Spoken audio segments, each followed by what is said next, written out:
Jadi bagaimana Anda mengatakan itu belum tentu siap? Siapa yang punya otoritas untuk mengatakan ini benar, ini salah? Hadis kan ada hadis yang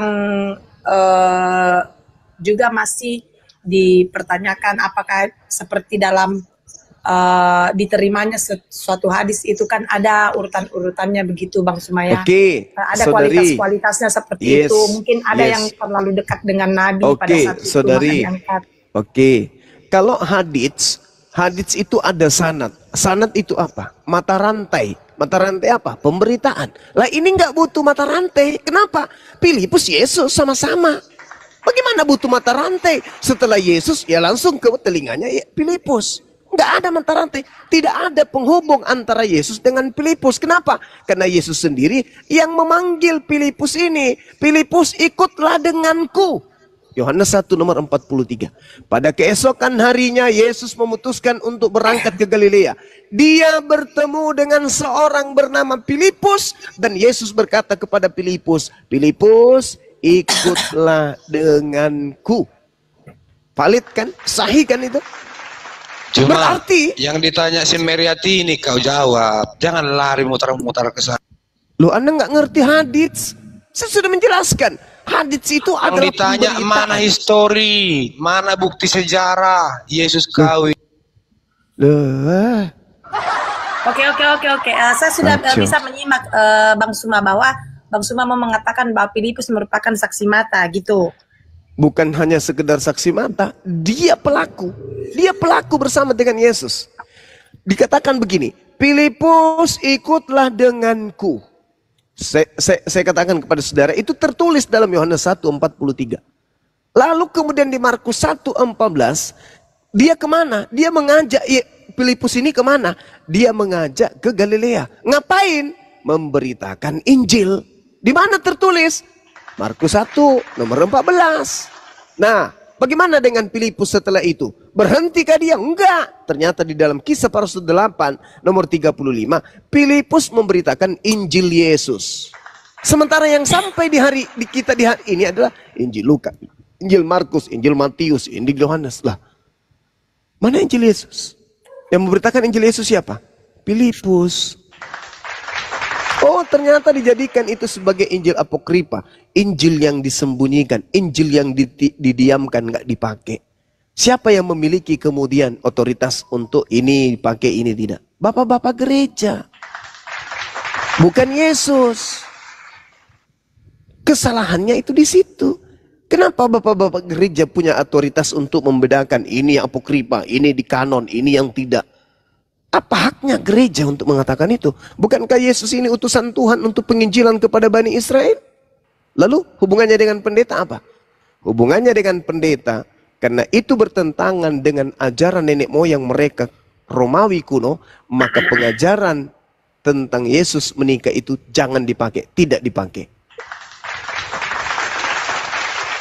Oke, Bang Suma, lanjut pertanyaannya ya.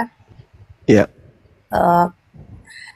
Seperti yang Bang Suma tadi katakan bahwa seperti pertanyaan saya tadi saya sampaikan bahwa apakah Bang Suma secara pribadi membedakan antara Isa Al-Masih dan Yesus itu sendiri? Bang Suma mengatakan bahwa beda karena kami baru mau belajar tentang Injil atau belajar tentang kekristenan itu setelah terjadi banyak pemurtadan ya. Itu kan pernyataan Bang Suma tadi ya di awal. Nah, sedangkan yang saya lihat dalam surat Maryam sendiri Bang Suma, bisa diluruskan kalau salah. Surat Maryam ayat 30, di sana dikatakan, saya baca saja langsung tafsirannya karena saya tidak tahu Arabnya. Dia Isa berkata, sesungguhnya aku hamba Allah, dia memberiku kitab Injil, dan dia menjadikan aku seorang nabi. Nah, dalam pemahaman Bang Suma sendiri, Injil itu apa Bang Suma?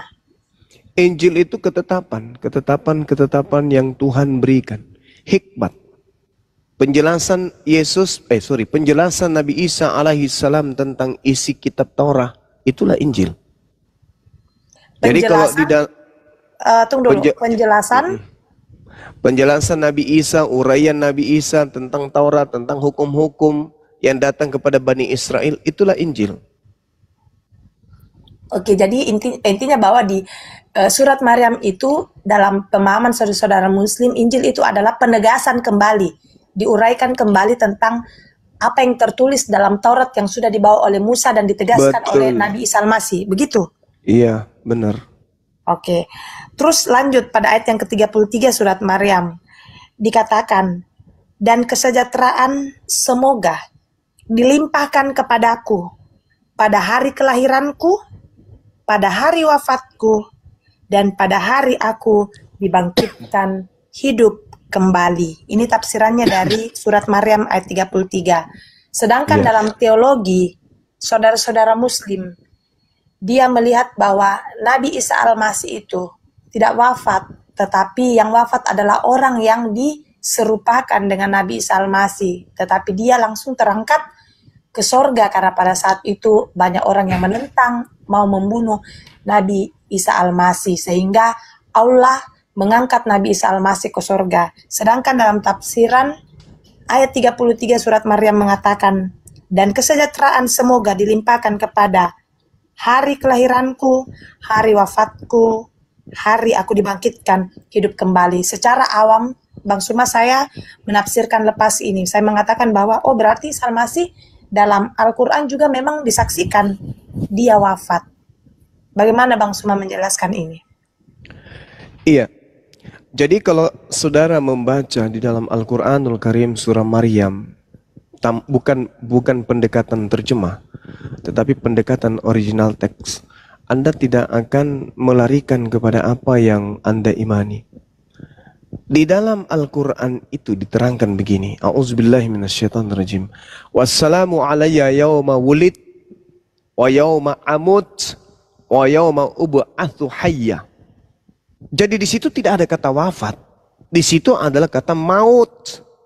Sedangkan kalau kata wafat itu artinya adalah boleh ditidurkan. Wafa yafi aufa artinya memelihara, ketika aku dipelihara. Jadi Nabi Isa alaihissalam itu diangkat untuk dipelihara, diistirahatkan, ditidurkan. Sedangkan kalau surah Maryam ayat 33 yang ada di situ adalah maut. Maut itu apa? Kematian. Nah, sementara Nabi Isa belum mati, masih hidup. Maka yang terjadi pada surah Maryam ini tak ada hubungannya dengan penyaliban. Ini berbicara sama seperti ayat 15-nya. Bagaimana Yahya di situ diceritakan sama. Lahir, mati, bangkit kembali. Seluruh manusia hidup dengan 3 fase ini. Dilahirkan, kemudian dimatikan, kemudian dibangkitkan. Nabi Isa juga mengalami hal yang sama. Sekarang apakah Nabi Isa itu sudah meninggal, sudah mengalami maut? Tidak. Tapi apakah dia sudah wafat? Ya. Kok bisa kayak gitu? Kita lihat di dalam Al-Quranul Karim. Surah Al-An'am ayat 60. A'udzubillahi minasyaitonirrajim. Wa huwallazi yatawaffakum. Wafat. Ternyata artinya apa? Tidur. Dan dialah yang menidurkan kamu pada malam hari. Wa huwallazi yatawaffakum billail. Berarti wafat ya tidur. Nabi Muhammad sekarang wafat, ditidurkan, diistirahatkan, tapi tidak mengalami kematian. Berarti yang ada di surah Maryam 33 ini itu menjelaskan tentang akhir zaman, ketika ia datang kedua kalinya, barulah dia diwafatkan, barulah dia dimatikan. Dalam KBBI sendiri kata wafat itu ya berarti sudah tidak bernyawa. Sayangnya kitab kami bukan KBBI, kitab kami Al-Quran. Maafkan saya karena kitab saya Al-Quran bukan KBBI. Iya Bang Suma, tidak ada maksud seperti itu. Maksudnya ini kan terjemahnya begitu.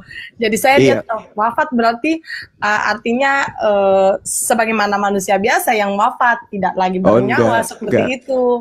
Enggak. Nah, inilah kalau memang tafsirannya itu ditidurkan, artinya bukan tafsiran. Itu terjemahan Al-Quran, bukan tafsiran. Wassalamu alayya yawma wulidtu wa yawma amutu. Amutu, maut. Kematian sama seperti kullu nafsin zaikatul maut. Jadi orang Islam tidak bingung ketika bertemu dengan dalil kayak gitu. Kenapa? Mereka baca original teks. Jadi yang dimaksud di situ, coba Anda baca di dalam kitabnya surah Maryam ayat 15. Ini berbicara tentang Nabi Yahya. Kalau di Anda itu Yohanes Pembaptis. Apa yang dikatakan kemudian di sana? Sama. Wassalamun alaihi yauma wulid wa yauma yamut wa yauma yub'atsu hayy. Ya sama. Dan kesejahteraan bagi dirinya pada hari ia dilahirkan, pada lahir ia diwafatkan, pada saat dia bangkit dihidupkan kembali. Ya sama. Berarti apakah kemudian Yohanes Pembaptis juga terangkat dari kematian, naik ke langit? Ya enggak. Ini berbicara di ayat 15-nya itu berbicara tentang Nabi Yahya. Di ayat 33 itu berbicara tentang Nabi Isa. Tapi narasi yang dibangun 3 fase. Pada saat aku dilahirkan, pada saat aku diwafatkan, pada saat aku dibangkitkan hidup kembali. Nah, ternyata di situ ceritanya adalah maut, bercerita tentang maut, bukan bercerita tentang tidur. Kalau tidur itu jelas, wa huwallazi yatawaffakum bil-laili wa ya'lamu ma jarahtum bin nahar, dan dialah Allah yang menidurkan kamu pada malam hari, dan dialah Allah yang mengetahui apa yang kamu kerjakan pada siang hari. Itu berbicara maut, itu ayat wafat. Wafat ternyata bisa diartikan tidur. Wafat bisa diartikan istirahat, dipelihara atau memelihara. Jadi ketika Nabi Isa itu diangkat ke langit, kenapa kemudian diterjemahkan wafat? Ya karena memang dia sedang diistirahatkan. Tapi dia tidak dimatikan, dia tidak mengalami kematian. Itu Al-Quran. Tetapi ketika dia datang nanti pada akhir zaman, dia datang Nabi untuk Isa membenarkan, itu tidak mengalami sama sekali yang namanya kematian. Ya, nah di situ baru dia mengalami kematian. Kenapa dia mengalami kematian pada zaman itu? Karena saat itulah dia datang untuk menyatakan hari kiamat. Bayangkan saja, ketika kemudian hari kiamat Nabi Isa alaihissalam itu datang, gempa bumi terjadi di mana-mana, matahari kemudian cahayanya tembus ke bumi, bintang-bintang tabrak bulan, bintang semuanya, galaksi-galaksi tabrakan, gunung-gunung berteburan dan seterusnya. Apa enggak mati Nabi Isa? Mati. Wa innahu la ilmul lisa'a fala tamtarunna biha wattabi'un. Nabi Isa mati pasti. Tidak ada kehidupan di dunia, enggak ada, semuanya mati. Sama seperti yang diceritakan oleh Yesus di Matius 24, nomor 27, 29 sampai nomor 30, 31 dan seterusnya. Yesus menceritakan itu. Bintang-bintang berjatuhan, matahari menjadi gelap, bulan tak bercahaya, kuasa langit berguncang, seluruh manusia akan meratap, dan seterusnya. Yesus sendiri yang menceritakan itu. Berarti dia datang kedua kalinya untuk meninggoy.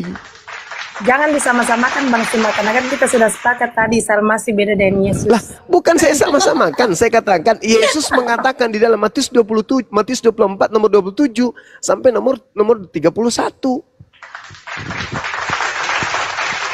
Coba Anda bayangkan, di tombak lambungnya atau data nomor Yohanes 19:30, cuman mencicipi sedikit saja anggur asam, mati Yesus.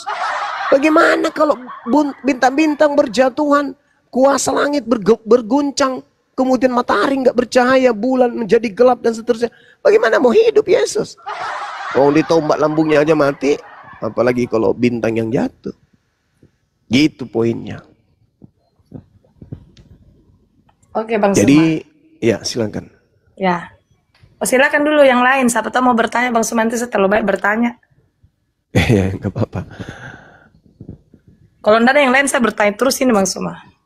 Ya nggak apa-apa. Yang penting nggak menghujat kita. Silakan. Wah enggak lah Bang Suma. Saya sudah berapa kali ikuti diskusi ini Bang Suma, saya tidak pernah menghujat. Alhamdulillah. Bu Meriati ini Kristen apa Nasrani? Ateis Bang Andi. Buset dah. Tumben aja ada orang Depasau jadi Kristen Banyuma. Perasaan ini bukan pertama kali saya masuk di komalnya Bang Andi. Bertanya terus. Ateis Bang, ateis. Oh, Anda sekarang menjadi ateis? Enggak lah Bang. Maksudnya Kristen apa Nasrani? Beda loh. Saya Kristen Bang. Oh, oke.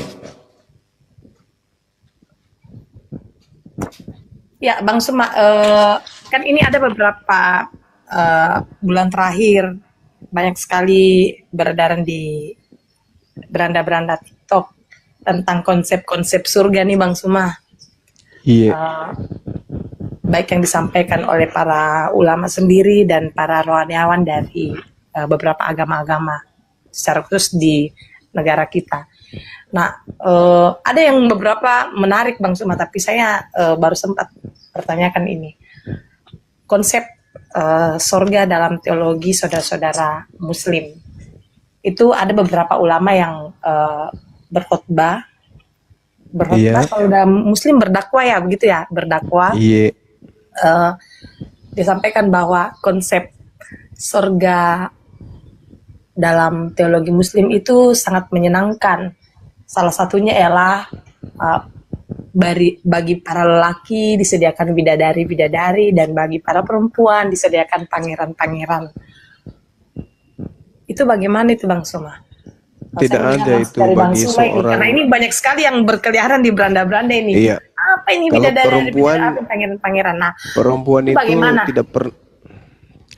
Perempuan itu tidak pernah diceritakan akan mendapatkan pangeran-pangeran. Nggak ada. Al-Quran menceritakan begini. A'udzubillahi minasyaitonirrajim. Fala ta'alamu nafsun ma ukhfi lahum min qurrah a'yun jaza'an bima kanu ya'malun. Maka tidak seorang pun mengetahui apa yang disembunyikan untuk mereka, yaitu bermacam-macam kenikmatan yang menyenangkan hati mereka, sebagai balasan yang terhadap apa yang pernah dikerjakan ketika hidup di dunia. Jadi tentang surga itu masih rahasia. Lalu bagaimana dengan bidadari-bidadari? Ya itu untuk mengajak orang-orang jahiliyah pada zaman itu untuk berhenti berzina, untuk berhenti melakukan kemaksiatan. Karena kebiasaan orang-orang jahiliyah itu ya menganggap wanita itu setara dengan hewan. Suka-suka mereka. Islam datang kemudian menghentikan itu. Berhenti. Kalau kau tidak melakukan itu, kelak Tuhan akan berikan kamu bidadari-bidadari yang cantik. Itu adalah asupan kepada mereka supaya mereka menghentikan persinahan yang mereka lakukan pada zaman jahiliyah pada zaman itu. Yang menyampaikan Itu jelas. langsung Nabi sendiri. Iya, Rasulullah Muhammad sallallahu alaihi wasallam menyampaikan melalui Al-Qur'anul Karim. Allah menyampaikan itu, mewahyukan kepada Nabi Muhammad kemudian menyampaikan kepada mereka. Makanya Al-Qur'an mengatakan, "Fala ta'lamu nafsun." Mereka tidak seorang pun mengetahui apa yang disembunyikan, kenikmatan apa yang akan diberikan oleh Allah di dalam surga.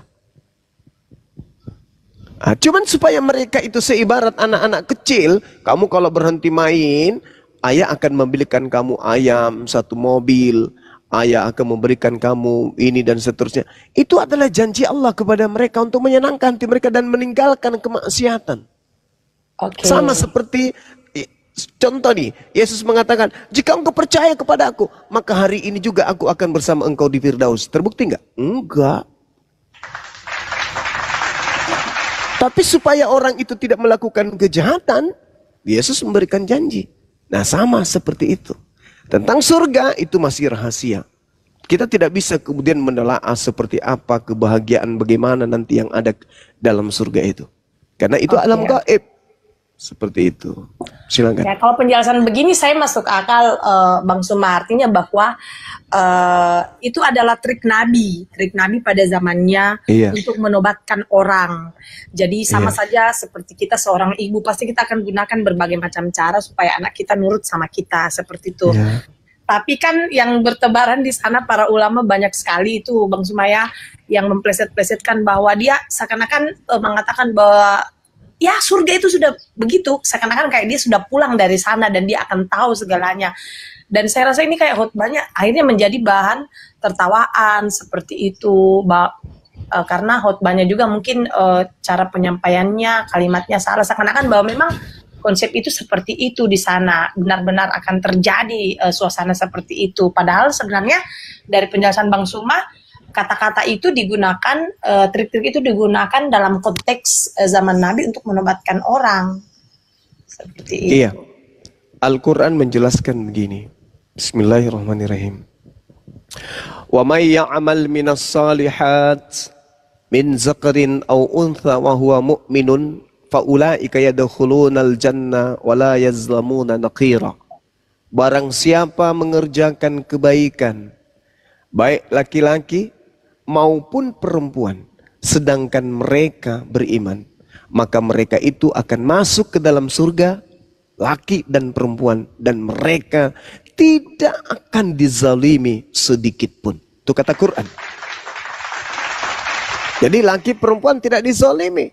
Tidak ada yang dizalimi di sana. Laki tidak dizalimi, istri tidak dizalimi, suami tidak dizalimi. Ini kata Quran. Makanya kalau berbicara mengenai yang diterangkan oleh para da'i, yaitu hanya untuk menyenangkan orang-orang yang kemudian lebih suka kepada kemaksiatan. Tapi orang yang mendengarkan itu menilainya dengan perspektif masing-masing. Kalau saya mengatakan bahwa itu masih rahasia. Orang-orang dulu disampaikan bagi yang suka minum khamar, yang suka mabuk-mabukan, berhenti. Di surga nanti ada sungai yang terbuat dari arak yang tidak memabukkan. Berhenti mereka. Oh, kalau begitu kita kejar kebenaran hidup kekal. Makanya mereka tidak lagi melakukan hal-hal seperti itu. Jazirah Arab yang tadinya itu adalah jahiliyah, meninggalkan kejahiliaan mereka dan mengikuti baginda Rasulullah Muhammad SAW. Seperti itu, saudara. Oke, Bang Suma. Nah, sekarang permasalahannya ketika kita diperhadapkan dengan agama Kristen, ada dua mata rantai yang menarik. Mata rantai yang menarik yang kumaksud ini adalah ketika umat Islam dijanjikan kebahagiaan.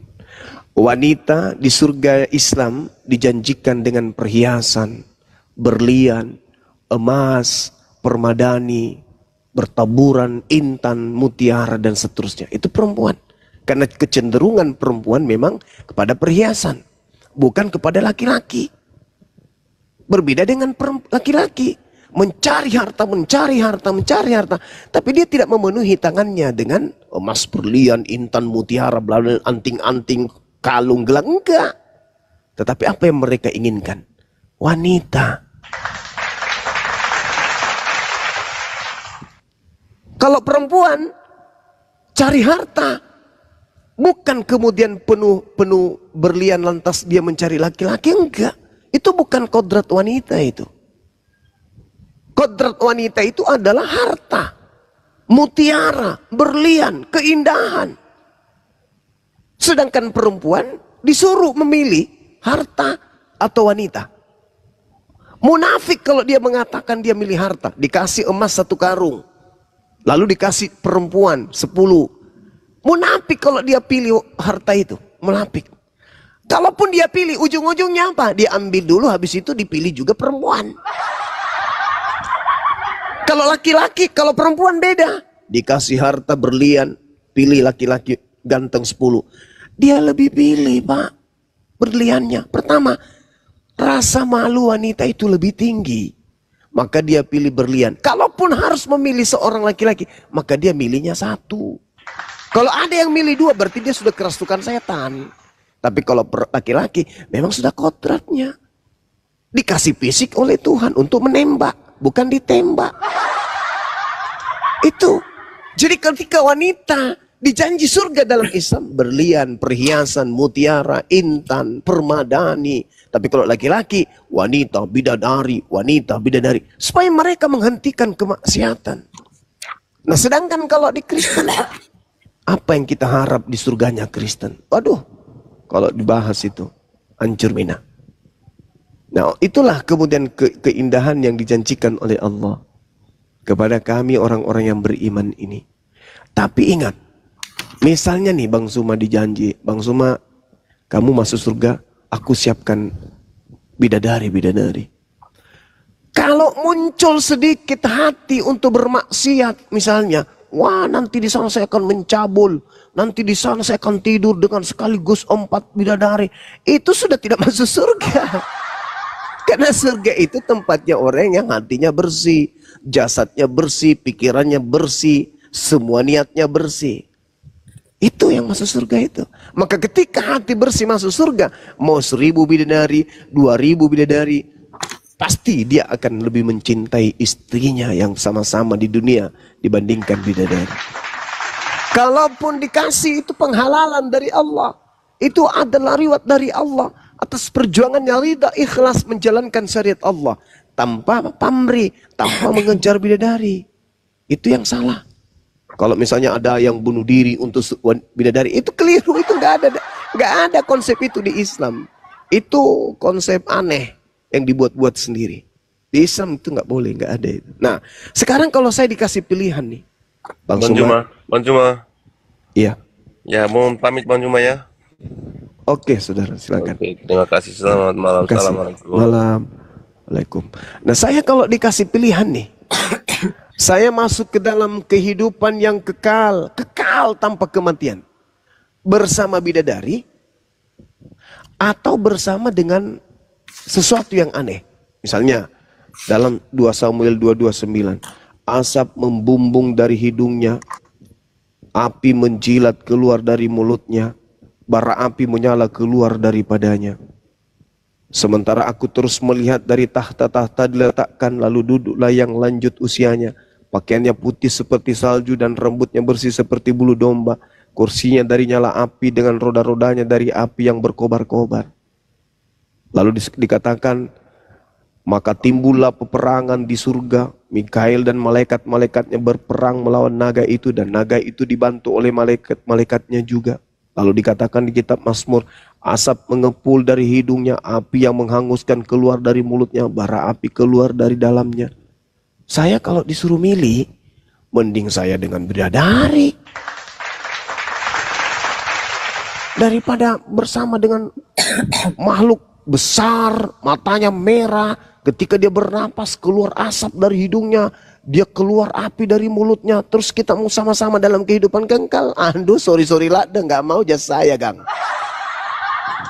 Biarkan kamu saya bersama dengan bidadariku daripada saya bersama dengan idende aja nakke deh. Malaka nakke cini. Bayangkan misalnya itu, asap mengepul dari hidungnya, api yang menghanguskan keluar dari mulutnya. Siapa yang mau dibakar? Toloa. Mending saya sama bidadari dalam kehidupan yang kekal nih.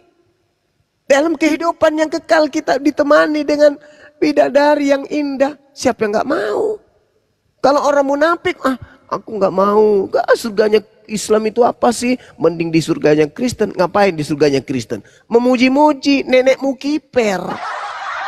Cobalah kau lakukan dulu 1 hari memuji-muji. Haleluya, haleluya, haleluya, haleluya, haleluya, haleluya, haleluya, haleluya, haleluya, haleluya, haleluya, haleluya, haleluya, haleluya. Nanti lama-lama jam kedua tidak bisa bilang haleluya lagi. Halu. Kan yang di sana tubuh rohani Bang Suma. Pas jam ketiga nggak bilang lagi halu. Ya sama aja kehidupan yang kekal. Kehidupan kekal mau kayak gitu, mau kayak mana hidup kekal? Kayak gitu gayanya. Itu bukan surga, itu neraka siksaan. Jangan ke surga deh. Di dunia ini saja saya mau lihat pendeta. Coba pendeta memuji-muji dalam 1 hari saja. Memuji. Tangkis itu. Apa kalau memuji di Kristen? Anggaplah amin. Itu lidah bisa sampai di lantai kalau sudah 1 bulan, Pak. Baru 1 bulan ini. Belum 2 bulan. Dan itu tidak ada akhirnya. Kekal selama-lamanya. Mending saya di surga. Surganya umat Islam. Wah, nyaman no. Yang perempuan bermandikan perhiasan, mereka punya kemudian pangeran. Yang laki-laki mereka punya permaisuri. Apa yang mereka punya, apa yang mereka inginkan, mereka punya. Mereka masing-masing punya istana kerajaan. Wah, mantap kali. Dalam kehidupan yang kekal ini, di dunia saja ini kita punya uang 1 miliar, punya mobil, punya rumah mewah. Kita mami laki-laki, kita mami manusia di dunia. Apalagi di surga, di kehidupan yang kekal, tidak ada tua, usia kemudian tidak pernah bertambah. Kita selama-lamanya dalam posisi yang sama, kuat. Kenapa kita nggak mau ke sana? Tidak ada rumah sakit ya Pak, tidak ada yang sakit. Nggak ada rumah sakit. Apa yang kita cari coba? Allah menyiapkan alam yang begitu indah, semuanya serba lengkap. Kita dibahagiakan oleh Allah, kita diberi kesenangan, kita diberi kenikmatan. Kenapa kita nggak mau? Kenapa justru yang kita kejar itu surga yang ada makhluk yang aneh-aneh? Apalagi kalau Coba, Mini. pangerannya semua seperti Bang Suma.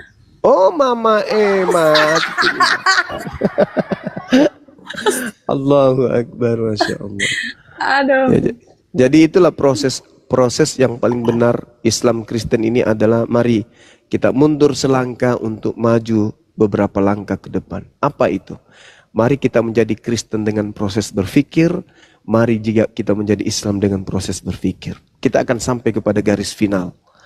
Apa yang akan terjadi setelah kita menggunakan akal dalam menapaki Quran, dalam menapaki Bible. Serahkan semuanya. Jangan sebut Tuhan yang umat Islam. Jangan sebut Allah. Jangan sebut Yesus. Tapi renungkan, teriakkan dalam hati. Wahai dikau pencipta langit dan bumi, berilah aku petunjuk. Jika jalanku ini sudah benar, berikan aku pemikiran yang sehat. Wahai dikau yang menciptakanku, pemilik aku, yang memiliki aku, yang telah memberikan hidup padaku. Jangan dulu sebut Tuhan Allah atau Yesus. Jangan. Karena Tuhan yang menciptakan kita, yang menciptakan Islam, yang menciptakan Kristen, itu adalah Tuhan yang maha mendengar, Tuhan yang maha melihat. Pasti itu. Karena pencipta langit dan bumi pasti maha kuasa, pasti maha mengetahui. Maka panggil aja dia. Jangan ke masjid, jangan ke gereja. Duduk, berpikir, renungkan, bangun tengah malam. Pada saat kita ke kantor, pada saat kita lagi duduk, renungkan. Apakah ini sudah benar? Kalau di Islam kan jelas tuh. Mereka ibadah. Allahu Akbar.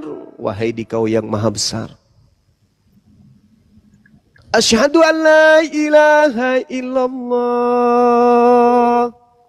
Aku bersaksi tiada Tuhan selain Engkau. Wa asyhadu anna Muhammadar Rasulullah. Karena kita tidak mau taklid buta, karena kita tidak mau mengada-ngada, karena kita tidak mau asal-asalan, kita tidak mau doktrin dan dogma, maka harus ada wakil untuk dari langit ke bumi untuk mengajarkan manusia pedoman. Maka aku bersaksi bahwa yang menjadi pembawa pedomanku adalah Nabi Muhammad SAW. Hayya 'alas salat. Mari kita tunduk sujud menyembah kepada Dia yang menciptakan kita. Hayya 'alal falah. Menuju kepada kemenangan.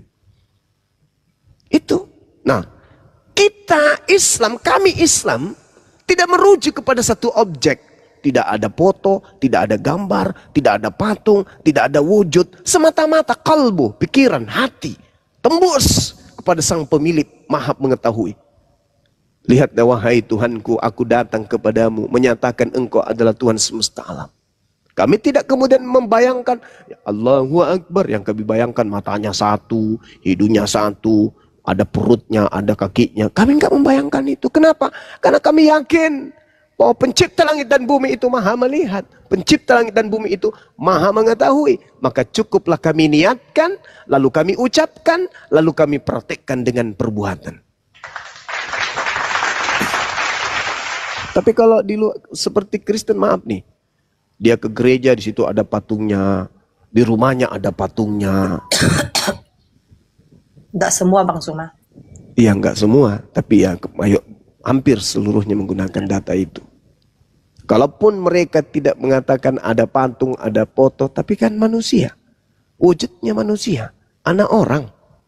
Sama aja pun. Sedangkan pencipta langit dan bumi mustahil punya keterbatasan. Makanya Al-Quran mengatakan Anallahu sami'un alim. Sesungguhnya pencipta langit dan bumi itu maha mendengar, lagi maha mengetahui. Karena dia mengetahui, ngapain dia turun ke bumi? Karena dia maha mendengar, ngapain dia turun ke bumi? Cukup dia mengetahui, cukup dia mendengar. Bahkan dalam Al-Quran, sanurihim. Al-Quran menjelaskan bahwa Allah menjadikan dirinya diketahui oleh hamba ciptaannya dengan menitipkan. Apa yang dititipkan oleh Tuhan pencipta langit dan bumi kepada kita manusia untuk kita tahu tentang dirinya? Akal dan juga hati, ruh. Itu. Sekarang kalau kita lihat nih, kita lihat tangan, coba kita lihat tangan kita. Oh, ini daging. Ini daging nih, ini tulang, ini kuku. Apalagi ini urat, ini bulu-bulu, ini lengan nih. Kita tahu. Tapi adakah yang tahu tentang roh? Nggak ada. Padahal kita ini adalah roh itu sendiri. Roh itu sendiri. Tapi kita tidak tahu. Itulah yang dititipkan oleh Allah. Wahai manusia, kalau ingin engkau mengenali aku, maka kenallah dirimu. Nah, ini kita salahnya kita cari Tuhan itu. Mana Tuhan itu ya? Yang mana ya? Enggak bisa. Tuhan sudah menyatakan dirinya dalam diri kita. Apa itu roh? Hei manusia, roh kau kenali itu. Itulah serpihan cahaya dariku. Akalmu, itulah serpihan cahaya dariku. Bukan kau yang membuat akal itu. Aku yang membuatnya. Itulah bukti bahwa aku ada. Maka engkau akan sampai kepadaku jika engkau menggunakan dua alat ini untuk mencariku. Apa itu? Rohmu dan juga akalmu. Pakai dua serpihan cahaya itu. Maka engkau akan sampai. Makanya itu tadi, saudari. Kalau saudara ke gereja misalnya nih ya. Tuhan Yesus dimuliakanlah namamu. Yesus dengar kagak? Enggak. Tapi kalau kami, Allahu Akbar, Allahu Akbar. Duhai engkau yang maha mendengar, yang maha besar. Dengar. Karena dia memang kan maha kalau besar. teman-teman muslim juga salawatan itu kan Bang Suma kan dia juga menyebut-nyebut Nabi Muhammad, Ya. Muhammadku kan kayak gitu, kayak memuji juga. Salawat itu memuji Nabiullah. Bayangkan. Kalau tidak ada Nabi Muhammad, kita seperti anak yatim piatu di atas muka bumi ini. Seperti seekor kera. Tak ada petunjuk. Nabi Muhammad datang memberi petunjuk. Maka kita bersyukur. Tuhan datang melalui nabinya mengajarkan cara kita untuk menghadap kepada dirinya. Bayangkan tuh. Manusia adalah makhluk yang diberi kecerdasan intelijensi yang mantap. Diberikan kemampuan untuk memilih baik dan buruk. Dan manusia itu memiliki kehendak bebas, free will. Kemudian manusia itu diuji. Sakit, lapar, masalah keluarga, masalah ekonomi, masalah masyarakat, di pekerjaan, diuji kita. Lalu setelah kita diuji, kita diberi pilihan. Kamu mau menjadi jahat atau kau menjadi buruk? Atau kau menjadi baik? Kalau menjadi baik, pakai tingkat intelijensimu. Mau menjadi jahat, pakai tingkat intelijensimu. Nah sekarang itu pilihan. Manusia, coba bayangkan. Lihat itu pesawat. Beribu ton beratnya. Baja. Tapi manusia saking hebatnya mampu melayangkan kemudian besi baja yang begitu berat. Antara negara satu dengan negara. Begitu hebatnya manusia itu. Jadi manusia ini adalah makhluk super yang bisa melakukan apapun sesuai dengan kemampuan logika akal yang dia punya. Akan tetapi celakanya kalau mereka tidak mendapatkan petunjuk. Sama nih, ada seorang profesor ketika dia SD tekun belajar. Kerjanya cuma menghitung matematika, kimia, fisika. Habis waktu. SMP begitu lagi. SMA begitu lagi. S1 begitu lagi, S2 begitu lagi, S3 begitu lagi, S4 supervisor dia kemudian tak bisa lagi dia berjalan. Tinggal otaknya yang berpikir. Ketika orang datang bertanya, dia hanya bisa memberikan teori, tidak bisa lagi berpikir. Ilmu bermanfaat, tapi ketika dia mati, kemana dia pergi? Kenapa? Karena tidak ada berhubungan dengan Tuhan. Kenapa nggak ada yang bawa petunjuk? Tapi ketika Nabi Muhammad itu datang memberikan petunjuk kepada kita, ini yang harus kita lakukan hubungan kita kepada Allah, hablum minallah. Ini yang harus kita lakukan terhadap alam semesta, hablum minan nas. Jelas itu. Maka berbahagialah kita umat Islam ini. Kenapa berbahagia? Karena ketika kita mengejar dunia, perintahnya ada. Kejarlah duniamu seakan-akan engkau hidup terus-menerus. Untuk apa? Untuk membantu yang lain, untuk bersedekah, untuk menafkahi dan seterusnya. Tapi ingat, kejarlah akhiratmu seakan-akan engkau mati esok pagi. Lengkap Islam itu. Kami sholat ada perintah, kami puasa ada perintah, kami begini ada perintah, kami begitu ada perintah. Lah kalau saudara Kristen, ke gereja ada perintah nggak? Nyembah Yesus ada perintah nggak? Ibadah minggu ada perintah nggak? Nggak ada perintahnya. Jadi serba dibuat-buat. Kenapa? Karena sejatinya utusan pencipta langit dan bumi turun ke bumi ditolak. Yesus datang hanya untuk Bani Israel. Musa datang hanya untuk Bani Israel. Daud hanya untuk Bani Israel. Yesus hanya untuk Bani Israel. Sementara kalian, kita ini bukan Bani Israel. Maka siapa penolong kita? Datanglah kemudian Nabiullah baginda Rasulullah Muhammad SAW yang diutus untuk seluruh umat manusia. Litubayyina linnas rahmatan lil alamin. Beliau diutus untuk itu. Jadi sejatinya beliau diutus untuk seluruh umat manusia setelah dia datang dan sampai hari kiamat. Saudara-saudara menolaknya, malah mengikuti oknum yang tidak diajarkan untuk diikutin. Sekarang kalau saya tanya nih, wahai saudaraku Kristen, adakah Yesus mengajarkan untuk diikuti? Oh, kami pengikutnya. Pengikut siapa? Coba tunjukkan kepada kita, silakan. Mana dalilnya? Tunggu dulu Bang Sumaya. Hal mengikut Yesus. Iya. Dalam Matius 28. Matius. Ya, di sini kan banyak dijelaskan bahwa Yesus sendiri mengatakan, siapa yang percaya kepadaku, berarti dia percaya kepada Bapa yang mengutus aku. Bagus. Nah, di sini saya melihat bahwa teks ini mengatakan bahwa Yesus dan Bapa yang mengutus Yesus itu sendiri adalah satu kesatuan yang tidak bisa terpisahkan. Seperti itu. Misalnya gelas tidak akan bisa berfungsi kalau tidak ada air yang kita masukkan ke dalam gelas, ya. Jadi saya melihatnya seperti itu Bang Suma. Terus soal hal mengikuti Yesus, ya jelas di dalam beberapa teks Alkitab bahwa ikutlah aku, ya barang siapa yang mengikut aku dia harus memikul salibnya dan seterusnya.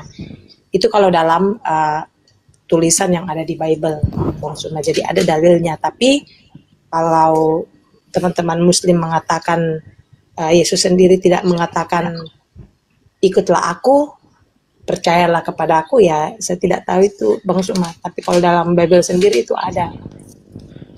Oke. Baik. Jadi gini, kita ini orang Sulawesi, ya orang Indonesia lah pada umumnya, memiliki tingkat kecerdasan rata-rata kan ya. Ketika berbicara mengenai konsep kepercayaan, keyakinan, sejatinya kita harus mendudukkan perkara demi perkara pada tempatnya.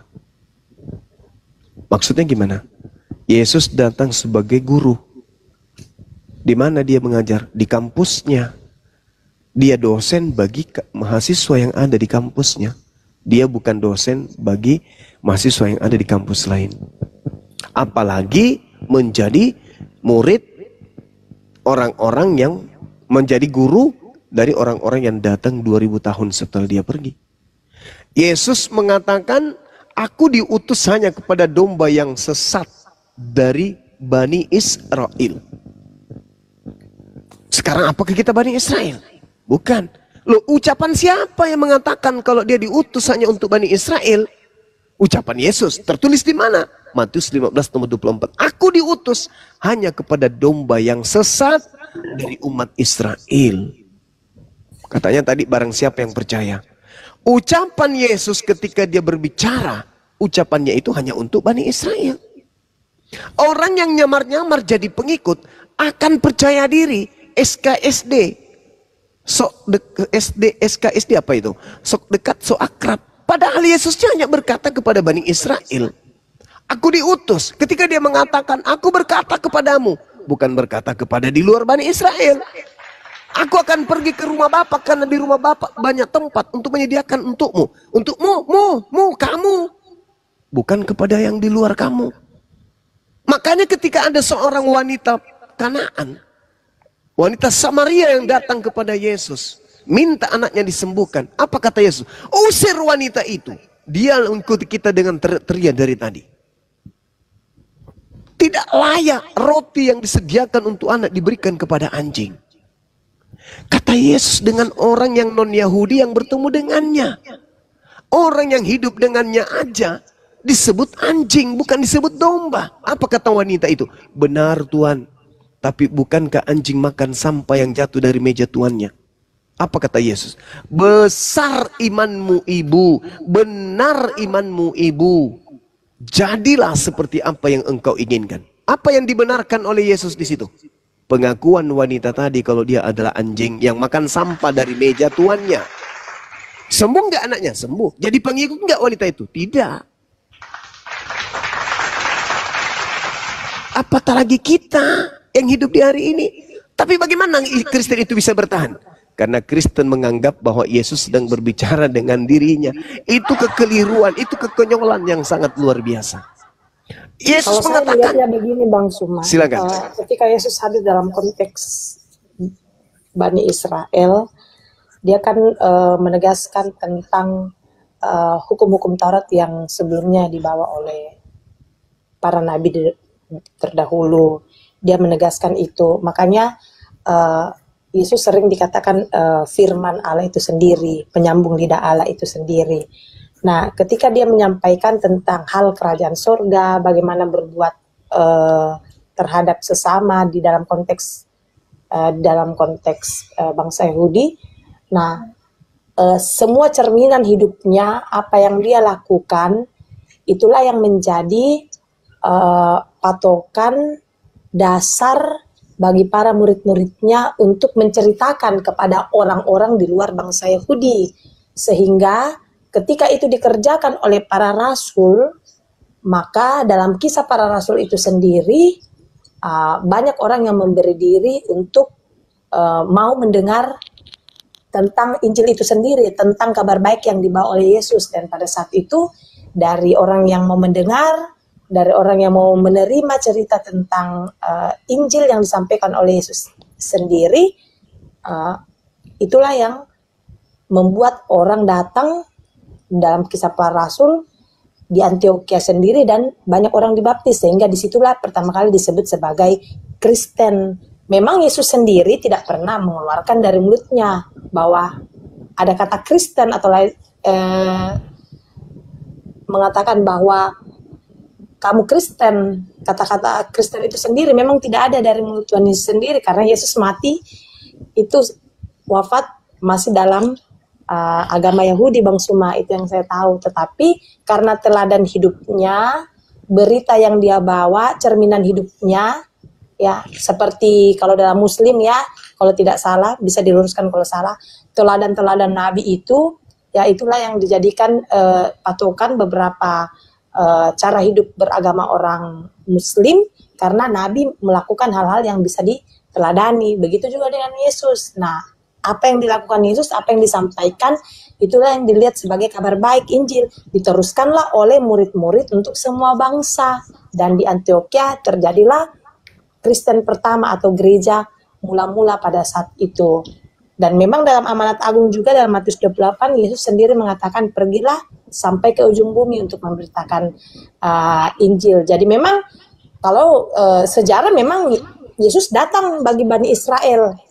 Tetapi ketika murid-murid yang hidup sesama Yesus, Yohanes sendiri yang melihat bahwa oh memang Yesus ini orang yang suci, mengadakan mujizat, teladan, itulah yang diteruskan kepada orang di luar bangsa Israel. Sehingga saya secara pribadi memahami bahwa keselamatan itu tidak boleh hanya untuk orang Israel saja, tetapi kepada semua bangsa. Iya. Begitu Bang Suma. Baik, jadi gini. Ketika Yesus itu datang, dia tidak pernah mencederai firman Tuhan yang diterimanya. Kalau kedudukannya hanya rasul, dan rasul. Dia hanya utusan Tuhan. Kesaksiannya pun sebagai kesaksian seorang rasul. Yohanes 5 nomor 36, ada kesaksianku yang lebih penting dari kesaksian Yohanes Pembaptis, bahwa seluruh mujizat yang aku lakukan, mujizat itu yang bersaksi tentang aku bahwa Bapa yang telah mengutus aku. Yesus hanya untuk Bani Israel. Itu pengakuan dari mulutnya. Nah, sebelum hadirnya Kristen, adakah pesan-pesan atau wasiat-wasiat yang kemudian menjadi pamungkas pengajaran Yesus kepada Bani Israel muridnya. Ada. Di antaranya, Yesus berpesan agar waspada kepada penyesat. Ini Kristen belum datang nih. Paulus belum muncul. Paulus nanti muncul di tahun 50-an. Apa kata Yesus di antara tahun 30 sampai tahun 33? Waspadalah kepada penyesat yang datang kepadamu dengan memakai namaku dan berkata akulah Kristus. Mereka akan menyesatkan banyak orang. Ini ucapan Yesus sebagai dosen kepada mahasiswa di dalam kampusnya. Kristen ada nggak di situ? Enggak. Antioquia itu Paulus. Lalu kemudian murid-muridnya diberi petuah, diberi kemudian nasihat. Waspada. Loh kok waspada kepada siapa guru? Waspada kepada penyesat. Penyesat ini tanda-tandanya apa? Memakai namaku. Di kisah para rasul sendiri, Bang Sumat, tidak hanya Paulus, ada Petrus, Yohanes, saksi mata sendiri. Iya betul, kan Yesus sudah mengatakan bahwa sebab Mesias palsu akan datang dan melakukan banyak mujizat. Yesus membuka nih. Dan sekiranya mungkin menyesatkan murid-murid pilihan juga. Ini belum ada Kristen, belum ada Kristen. Jadi kalau Kristen bertemu dengan murid Yesus dengan pola pengajaran yang sudah berbeda dengan Yesus, berarti penyesatnya berhasil kemudian menggenapi nubuat Yesus dalam Matius 24 nomor 24. Kristus palsu akan menyesatkan murid-murid pilihan juga. Nah sekarang, mari kita dudukkan perkaranya. Bagaimana Yesus? Siapa Yesus menurut Yesus? Yesus menurut Yesus dia adalah utusan Tuhan. Bagaimana hukum Taurat itu menurut Yesus? Hukum Taurat itu adalah hukum yang tidak boleh dibatalkan meskipun yang paling terkecil. Kalau dibatalkan kata Yesus Matius 5 nomor 19 akan menempati tempat terhina di dalam kerajaan langit. Lalu adakah Yesus kemudian menafikan bagaimana orang-orang bisa selamat dengan menjalankan hukum Taurat? Enggak ada. Bahkan Yesus mengajarkan ketika engkau ingin hidup yang kekal, apa yang diajarkan oleh Yesus dalam Matius 19? Jangan ini, jangan ini, jangan ini, jangan ini, jangan ini, jangan ini, jangan ini. Lalu orang kaya ini mengatakan, itu semua sudah aku lakukan guru. Kurang satu. Kata Yesus, apa itu? Jual hartamu berikan kepada si miskin. Itu rahasia untuk mendapatkan keselamatan. Itu ajaran Yesus. Udah selesai. Penyesatnya muncul. Apa yang terjadi? Hukum Taurat itu sampah.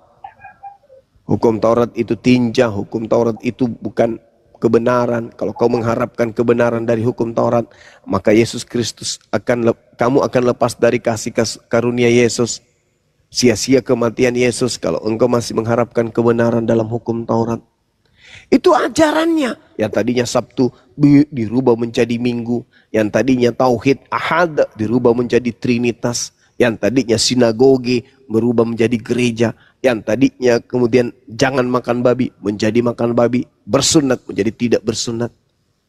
Ini habis itu orang-orang yang disesatkan ini mengaku kami pengikut Yesus loh. Padahal yang mereka ikuti bukan Yesus anak Maria. Kalau mereka mengikuti Yesus anak Maria, satu syaratnya apa itu? Mereka harus Bani Yakub. Kedua, mereka harus menjadi Yudaism. Itu kalau pengikut Yesus. Yesus anak Maria. Tapi karena mereka Kristen, polanya berbeda dengan Yesus anak Maria, dan mereka mengatakan kami pengikut Yesus, kami mengikuti Kristus. Maka yang diikutinya adalah penyesat yang dinubuatkan oleh Yesus. Nah, mana kita sederhanakan? Matius 24 nomor 4 nomor 5. Waspadalah agar kamu jangan disesatkan. Kamu itu siapa? Bani Israel, murid-muridnya yang duduk bersamanya di Bukit Zaitun. Waspadalah agar kamu jangan disesatkan. Sebab akan banyak penyesat yang datang dengan memakai namaku. Banyak orang datang memakai nama Yesus dan berkata, aku ini, Yesus ini adalah Kristus.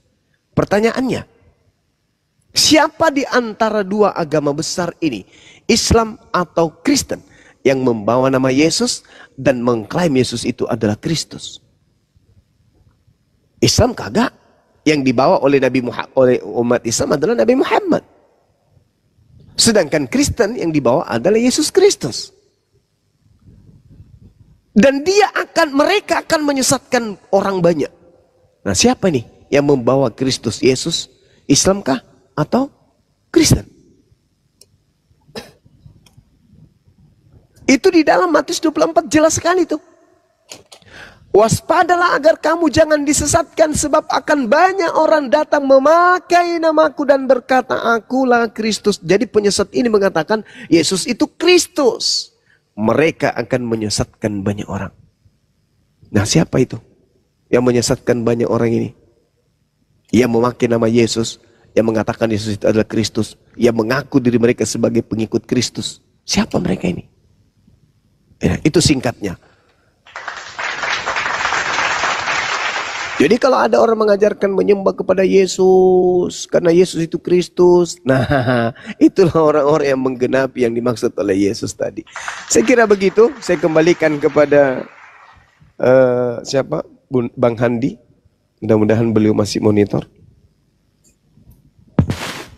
Monitor dong, ditanggapi dulu Bu Mary. Ya. Kian Santa masih monitor? Monitor, Gurunda monitor. Oke, Iya. Bang. Kalau di Al-Quran sendiri ini kan ada yang namanya kayak surat Maryam, Dewi surat Putu. Gurunda izin dikirim ke WA yang satunya, Gurunda. Oke, Soalnya baik, aku baik. yang ini, ya. Oke, sip. Lanjut Mbak, lanjut. bukan orang Jawa, Bang. Oh, iya, Bang Suma. iya, Jangan iya. panggil Mbak. Iya, sorry. Yendi. Yendi. Lamar rupa. Yendi lamar rupa. Solata doma itu raya. Solata dia mah itu raya, iya. Anu maki Ya toroko. terus kenakan di kopak bom. Tak era aku kenalkan deh Pak Bom Bom. Oke, Bang Suma. Bukan dia Selatan misalnya dia. yuk. Sulit pale. Lanjut maki. Injo tak sakok, Mak. Minum ki dulu air. Minum kita dulu tas sakok. Kan dia pernah tuh. Baje. More-more. Tahu Bang? More di kana. Anak nape ya? Anak nambe. Anak-anak de pasau. Yang kayak begitu Bang Handi, satu kerbau itu. Wih. Kerbau maloton tuh Injo. Tiada bunga. Kita lombong. Nah ini kan pernah saya dengar, saya pernah diskusi dengan Bang Suma bilang begini sama saya. Contoh, surat Injil Lukas ditulis oleh Theophilus. Apakah itu saksi mata langsung melihat tentang karya-karya yang dibawa oleh Yesus? Nah, Theophilus itu anak angkatnya Paulus. ya seperti itu. Kalau Injil Yohanes jelas kan Petrus jelas, tapi kalau Injil yang lain kan pernah Bang Suma sampaikan itu masih dalam pertanyaan tanda tanya besar. Nah, sekarang saya mau bertanya tentang kitab-kitab yang ada dalam Al-Quran seperti kitab Maryam, kitab Yusuf, yang saya lihat ya kitab Nuh. Nah itu bagaimana Bang Suma? Apakah kan seperti ini Bang Suma, kalau di Bible misalnya kitab Injil Yohanes berarti itu penglihatan Yohanes. Hanya nama surah gitu loh. Nah, kalau Maryam itu surah Maryam, Nuh, Yusuf itu judulnya seperti itu. Apakah ditulis? Ini pikiran kaum awam ya, Bang Suma. Apakah juga ditulis misalnya Maryam yang penulisnya langsung, Yusuf penulisnya langsung, atau bagaimana? Atau judulnya itu hanya menceritakan tentang story tentang Maryam, story tentang Yusuf. Iya, betul. Benar sekali.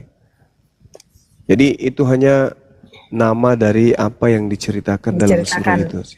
Oh, seperti itu. Tapi kalau saya lihat dari keseluruhan, kalau hanya cerita tentang nama yang ada ini, Nabi Muhammad ini sedikit sekali, Bang Suma. Kalau dipresentasikan hanya 10% dalam Al-Quran. Iya, justru itu.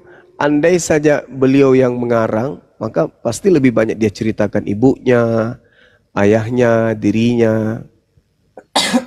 Tapi karena beliau menerima wahyu sesuai apa yang diwahyukan, itu yang disampaikan. Dia tidak bermegah untuk kemudian mengunggulkan dirinya. Beliau enggak melakukan itu.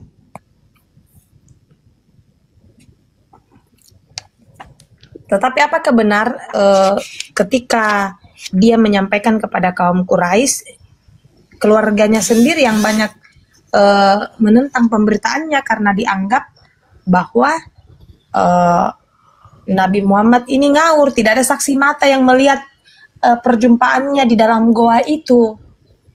Pertapaannya di dalam goa itu, malaikat Jibril yang datang kepadanya dalam teologi Muslim, luruskan kalau salah Bang Suma, tidak ada saksi mata yang melihat dan dia bisa menyampaikan seluruh yang ditulis dalam Al-Quran itu, sehingga asumsi teman-teman Kristen ya dari beberapa ayat juga yang didapatkan bahwa ini seakan-akan kitab sebelumnya yang dicuri, dan ini asumsi ya beberapa teman-teman Kristen semua,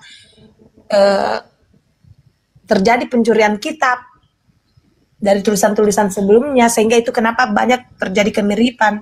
Karena kalau dilihat dari apa yang disampaikan oleh Nabi Muhammad itu tidak ada saksi mata dalam gua itu, dan dilihat juga dari sejarah ketika dia menyampaikan Al-Quran itu sendiri, dia ditentang bukan dari luar tetapi dari kalangan keluarga sendiri yang mengatakan dia berperilaku seperti orang yang tidak waras setelah dari gua itu. Nah itu kira-kira Bang Suma bagaimana Bang Suma? Ya, Iya. izin, Gurunda, itu pertanyaan silakan. terakhir ya Mbak ya, pertanyaan terakhir ya.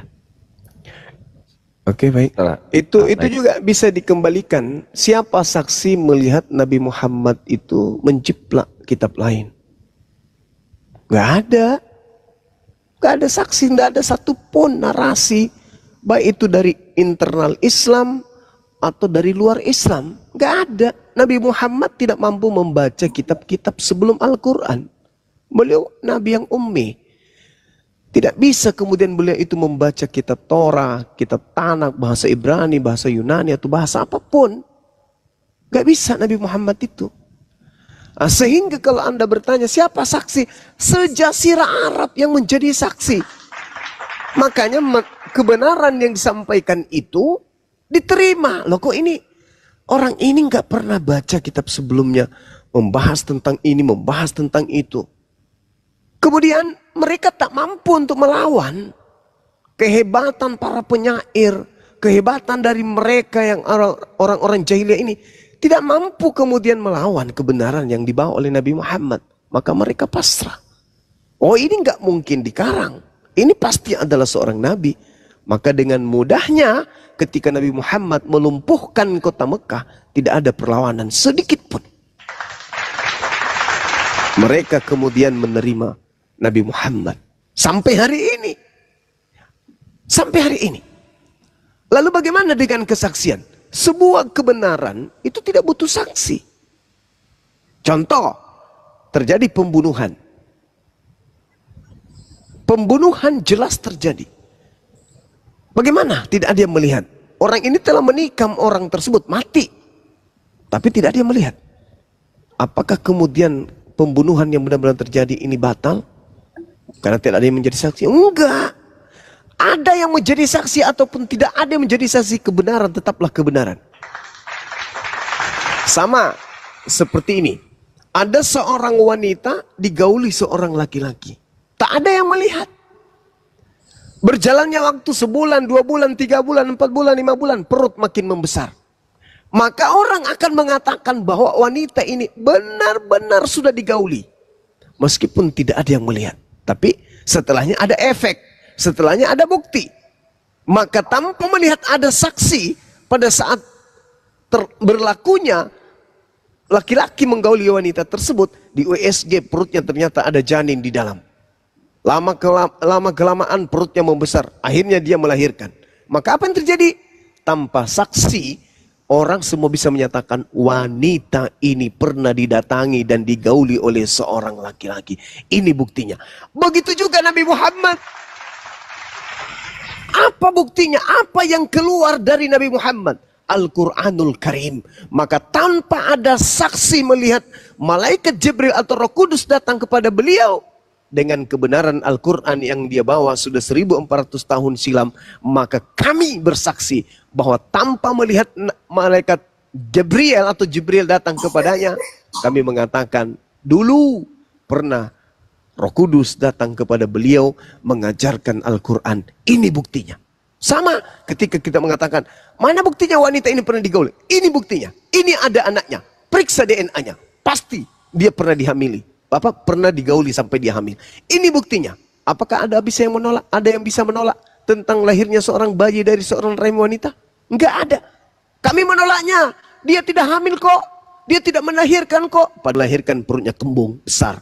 Tapi karena mereka tidak melihat dia digauli, tetap aja mengatakan, oh enggak, kami enggak melihatnya dia hamil kok. Kami enggak percaya kalau dia hamil. Sudah melahirkan, oh kami enggak percaya kalau dia melahirkan. Apa yang dilahirkan itu adalah manusia rohani. Ngotot pada kebodohan. Kenapa? Karena mereka ingin ada saksi. Padahal sudah nyata di depan mereka seorang bayi keluar dari seorang rahim. Nyata di hadapan mereka Al-Quran mengurai ilmu pengetahuan. Tapi mengatakan, mana saksinya? Mana? Al-Quran sudah di depan mata. Mana saksinya? Enggak, saya tidak percaya. Saya tidak percaya wanita ini hamil. Saya tidak percaya wanita yang melahirkan. Anaknya udah besar, enggak percaya juga. Itulah yang disebut kufur, kafir. Menutup diri terhadap kebenaran. Seorang profesor yang sekolah belajar di zaman digital, zaman modern hari ini, lengkap dengan komputer, lengkap dengan alat canggih, lengkap dengan mikroskop sekalipun untuk melakukan penelitian, akan terjadi masa di mana catatan ilmiahnya itu akan tertinggal oleh zaman. Apa yang ditemukan oleh profesor ini ada masa di mana akan tertinggal dengan temuan-temuan yang baru oleh profesor-profesor yang baru, dengan tenaga-tenaga yang baru, dengan alat-alat yang lebih canggih, yang lebih modern, yang lebih baru. Bagaimana dengan Nabi Muhammad? SD kagak, SMP kagak, SMA kagak, apalagi profesor. Dan bukan 100 tahun yang lalu, 200 tahun yang lalu, 300, 1400 tahun yang lalu. Tapi apa yang ditorehkan oleh Al-Quran tidak bisa diganti oleh hukum manapun. Tidak bisa diganti oleh ilmu manapun. Tidak bisa diganti oleh pengetahuan apapun. Tidak bisa dirubah oleh zaman secanggih apapun. Apakah ini karangan? Tidak. Itu dari Sang yang Maha Mengetahui. Kenapa enggak cacat? Karena itu wahyu yang Maha Mengetahui. Kenapa tidak salah? Kenapa tidak berubah? Kenapa tidak diganti? Kenapa enggak ketinggalan zaman? Karena yang Maha Mengetahui punya perkataan. Bukan Nabi Muhammad. Nabiku hanya penyampai tok. Beliau bukan yang mengarangnya. Ini wahyu Allah yang aku sampaikan. Kalau ada salah silakan Anda nilai. Kalau ada sesuatu yang kurang silakan Anda nilai. Sudah 1400 tahun silam. Apa yang aku ucapkan adalah apa yang diperintahkan untuk aku katakan. Al-Quran surah An-Najm ayat 2, 3, 4, 5 dan seterusnya. Jadi kita tidak butuh saksi. Ada saksi nggak perlu. Kemudian penulisan Ya, Al-Quran itu sendiri dari zaman Nabi, ya, Nabi Muhammad hidup, ya, sampai dikumpulkannya dalam satu kesatuan seperti ini sekarang yang dibaca oleh saudara-saudara Muslim. Al-Quran itu membutuhkan waktu berapa lama? Nabi Muhammad, sahabat-sahabatnya. Nabi Muhammad Sallallahu Alaihi Wasallam itu menerima Al-Quran bukan setahun, 2 tahun, enggak. Dan tidak ada proses kemudian, oh ini diganti, ini dirubah, ini begini, enggak. Itu enggak ada. Nabi Muhammad menerima wahyu, lalu disampaikan kepada murid-muridnya. Setelah disampaikan Al-Quran itu kepada murid-muridnya, murid-muridnya menghafalkan. Murid-muridnya kemudian menghiasi hidup mereka dengan Al-Quran. Menghiasi dengan lisan mereka dengan Al-Quran. Dan itu terjadi kurang lebih 22 tahun lamanya. Makanya dalam Al-Quran itu ada yang disebut ijazah. Apa ijazah itu? Legalitas, pengabsahan. Dan Nabi Muhammad mengatakan, husu Al-Quran min arba'ah, min Abdillah bin Mas'ud, wa Salim, wa Mu'az, dan juga dikatakan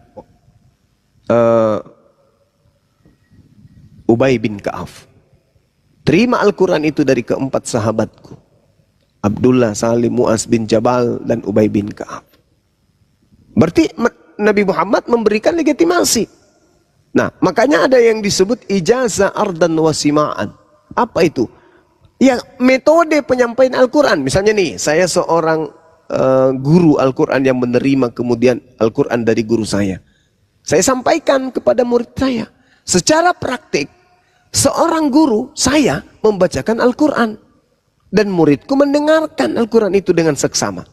Setelah saya sebagai guru menyelesaikan bacaan saya, murid membaca ulang yang apa yang kubacakan tadi.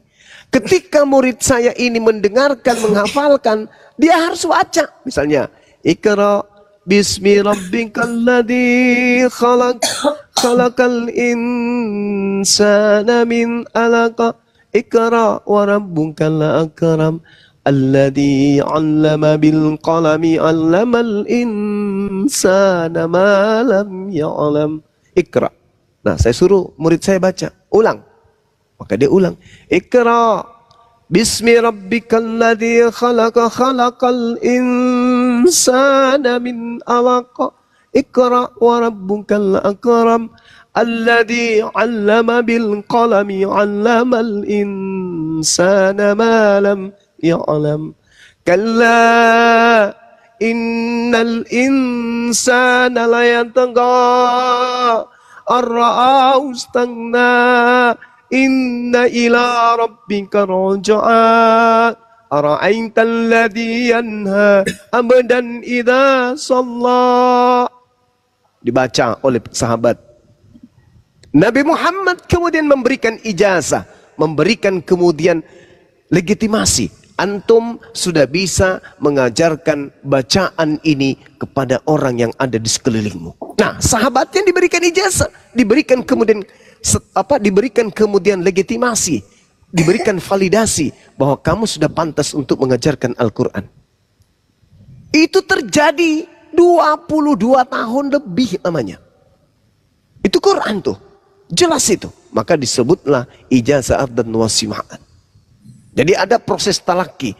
Nabi Muhammad membacakan, bertemu langsung dengan muridnya, muridnya menerima bacaan itu, muridnya menghafalkan bacaan itu, setelah dihafalkan, diuji oleh Nabi Muhammad. Begitu sudah lulus, maka beliau bisa mengajarkan qiraatul Quran kepada yang lain. Begitu selanjutnya, begitu seterusnya, sampai kepada hari ini kepada kami umat Islam. Jadi Al-Quran sedunia itu nggak bisa dirubah. Satu titik dirubah, sedunia akan bergemuruh. Nah, itu dia. Itulah bukti. Maka Al-Quran kalau ditanya siapa saksinya? Kami umat Islam yang menjadi saksi. Makanya kami berani mengatakan apa? Wa asyhadu anna Muhammadar Rasulullah. Kenapa kami bersaksi? Oh, beliau adalah Nabi. Ya sama. Kami bersaksi wanita ini pernah digauli. Mana buktinya? Ini anak keluar dari rahim wanita tersebut. Ini pernah. Jadi apa yang dikeluhkan? Aku pernah digauli sama bom-bom. Ini hasilnya. Aku gak percaya. Aku gak ada lihat kok di situ.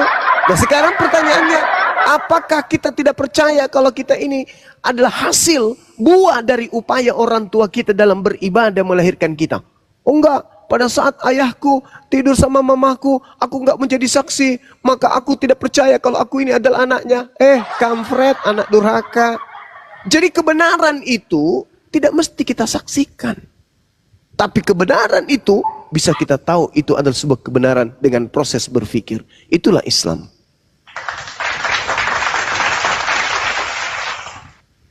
Saya kira begitu. Ya, kalau mendengar sendiri dari konsep-konsep teologi dari Muslim itu sendiri, Bang Suma, dan juga dari kisah-kisah Nabi, saya melihat betapa damainya ya teori-teorinya itu ya, Bang Suma. Tapi kenapa saya baru-baru melihat videonya Bang Suma, Bang Suma di daerah Maros kalau tidak salah ya. Cek-cek lokasi tempat ibadah teman-teman di sana. Saya tidak tahu apa maksud perkunjungannya di sana, hanya saja ya seperti yang Bang Suma tadi sampaikan ke saya secara pribadi, itu menyentuh sekali bahwa renungkan ya, pikirkan baik-baik, renungkan dengan hati yang tenang ya, setiap manusia memiliki kebebasan dan bla bla bla. Tetapi mengapa saya melihat ada begitu banyak aktivitas-aktivitas teman-teman apologet ya yang kalau memang betul-betul menyorakan seperti Nabi, sebagaimana yang saya dengar dari penjelasan Bang Suma, bagaimana Nabi membawa kebenaran itu, kedamaian dan lain sebagainya, kok kayak sangat berbeda dengan apa yang dilakukan beberapa teman-teman yang ada seperti itu, Bang Suma. Baik, nggak apa-apa. Kebetulan saya yang terjun langsung di lapangan. Saya jawab. Kita pelakunya. Iya, saya jawab. Jadi gini, Maros itu dikenal dengan sebuah budaya. Maros, kota Maros ini dikenal sebagai kota orang Bugis. Mereka penduduknya adalah Muslim seluruhnya. Hampir seluruhnya adalah orang Bugis. Dan kita tahu Bugis itu pasti identik dengan Islam. Nah, ada laporan masuk dari Pak Imam desa setempat yang kita datangi. Laporannya itu bahwa terindikasi di sini terjadi gerakan-gerakan kristenisasi. Itu terindikasi. Kami tanya, sebelum kami terjun, kami tanya, maksud Pak Imam itu apa? Dan di sini itu, kalau hari Sabtu, hari Minggu, mereka datang berbondong-bondong, berkumpul di sini. Ya nggak apa-apa, kalau berkumpul itu tempat ibadahnya mereka. Tapi masa jaraknya sekian, ada gereja lagi, sekian ada gereja lagi. Padahal ini kan perkampungan Islam. Ini kan perkampungan Islam. Terus saya katakan, apa kekhawatiran masyarakat di sana? Kekhawatiran masyarakat di sana adalah mereka sering kumpulkan generasi anak-anak muda di sana untuk minum khamar. Mereka menjadikan anak-anak muda di sana kemudian berkumpul untuk minum minuman keras. Kemudian mereka di sana menjadikan pemuda-pemuda di situ sebagai pekerja-pekerja mereka. Dan kecenderungan mereka mengajak orang-orang lain datang untuk kebaktian di tempat tersebut. Ini pengalaman kami sebagai seorang Muslim di mana-mana itu terjadi, dan kalau dibiarkan besok hari itu apa yang terjadi? Mereka dari satu rumah datang satu rumah lagi, akhirnya mereka membentuk satu komunitas di situ. Setelah terbentuk komunitas, apakah berhenti? Enggak. Mereka mencoba untuk menggait laki-laki, perempuan dari penduduk asli, dinikahin, dikawinin, dihamilin, beranak cucu. Akhirnya membelut menjadi perkampungan Kristen. Lama-lama, Maros kalau dibiarkan akan menjadi kampung Kristen. Karena itu sudah program, itu sudah terstruktur, terencana. Ada programnya memang. Bagaimana bisa masuk ke dalam, merangsuk ke dalam untuk mempengaruhi orang-orang agar menjadi pengikut. Ya itu bagus dalam perspektif agama Kristen. Tapi tidak bagus bagi kami yang Islam ini. Lalu bagaimana mempertahankan itu? Ya kami datang. Ini apa sudah ada izinnya? Apa sudah ada kemudian ini dan enggak apa-apa kita pertanyakan itu. Kenapa? Karena di tengah hutan belantara ada yayasan besar di dalam, ada asrama besar di dalam. Ini ada apa? Wajar itu dipertanyakan. Tidak masalah dipertanyakan selama kita tidak datang mengganggu. Kita hanya datang silaturahmi, mempertanyakan ini di sini kenapa di sini Pak?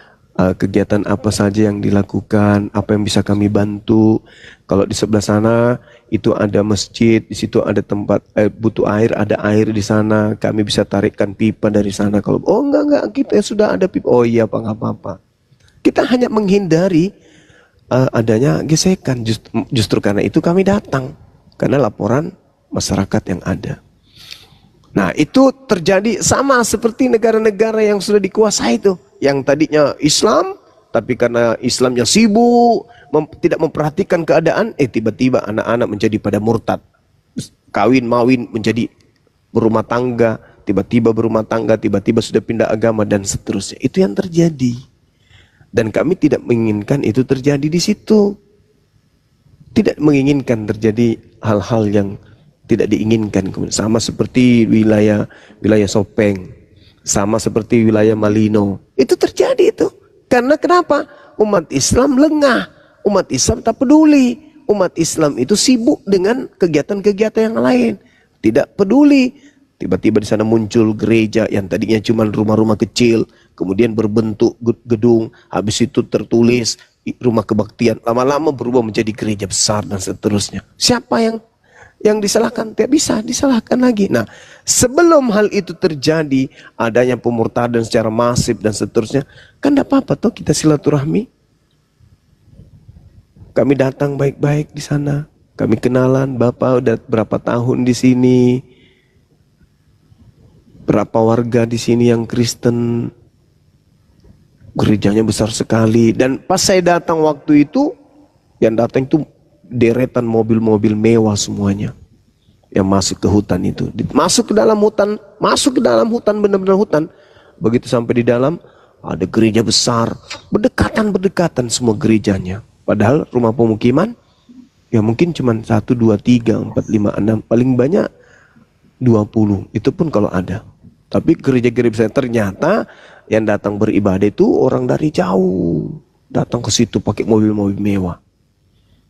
Kenapa enggak di kota aja gerejanya yang sudah ada besar? Kenapa harus di tengah hutan? Di mana hutan di situ perkampungan Bugis semuanya. Tapi kami enggak memaksakan, kami enggak mengatakan jangan bangun, enggak. Kami cuma datang silaturahmi saja, ya, supaya mereka juga tahu, oh ternyata kegiatan kita dipantau, oh ternyata kita di sini, masyarakat di sini sudah memahami kedatangan kita di tengah-tengah mereka. Itu maksudnya. Bukan datang untuk mengganggu, enggak. Kita ngobrol sama-sama. Mbak Sulayam be, oh Sule atau Raja, oh doh. Sama-sama berarti sama-sama sulit kalau begitu. Begitu. Jadi bukan niatan untuk ini. Kita hanya Bang Suma. supaya tidak terjadi apa-apa yang tidak diinginkan kemudian, kan begitu. Ya, baik. Izin Gurunda, Mbak Mary mungkin dicukupkan ya, kita ganti dengan Kristen yang lain. Kebetulan kita ada acara sedikit ya, berita duka buat teman-teman Muslim. Kita akan sepil dulu ya Bunda Mary ya. Teman moderator jangan naikin dulu Kristen yang lain. Ini 20 lebih nih teman-teman Kristen yang minta naik, saya cek. Oke, masih Baik. banyak kosong. Oke, siap. Ya. Terima kasih Bang Suma, Bang Handi. Iya, sama-sama. Ya, Oke, siap. kure Semua. Semua. Ini Bu Mary terakhir ya. Terakhir Bu Mary. Ya. Sekiranya Bu Mary nih menghilangkan semua istilah Islam yang ada di terjemahan Bible itu, masihkah Anda mau menjadi Kristen? Saya kunci pertanyaannya dulu Bang Handi. Nah, coba dikunci. Oke, Bang Handi, cukup Bang Handi. Ya. Nanti saya jawab di WA ya Bang Handi ya. Iya. Oke, sip. Main belakang nih. Waduh. Main belakang. Kita kan sekampung. Karena sering kalau saya diskusi di Komalnya Bang Suma, biasa direkam suara aku baru di share lagi. Berapa kali saya dapat? Ya. Iya, sama saya juga kode suaraku banyak kali. Nih, kan kita memang Bang Suma artis ki. Dan kalau saya kamu Mbak bukan Mary. kok dong. Mbak Mary, lihat. Bagus nggak kaosnya? Tahu nggak? Keren. Tapi lebih keren kalau itu maskernya Bang Suma dibuka. Penasaran deh. Kadang. Iya. Besok Pi, kita ketemu di Petarani. Oke, Bang Handi, aman. Ya. Dekat di rumahku Antang. Ya. Makasih ya. Banyuma Bunda kemarin Mary, ya. dakwah di sana di Antang. Iya. Ya, Oke, Kak Bang Mary, Andi. makasih banyak Kak Mary ya. Oke, host, thank you, Oke. Kak. Siap. Ya. Yo. Kalau semua Kristen sama seperti saudari kita ini, damai kita diskusi. Betul lah. Iya, betul Bunda. Ini datang-datang. Bikin emosi kan ya. Kalau kayak gini semua saudara Kristen tanya Al-Quran, ya silakan bertanya. Yang penting sopan, ya mengedepankan persaudaraan. Nah, itu bagus. Contoh itu teman-teman Kristenku ya. Contoh saudara Mary itu ya. Kita bisa berdialog dengan baik, dengan cara damai. Gitu saudara. Silakan Kang. Ya, siap. Ntar ini host baca komen apa ini?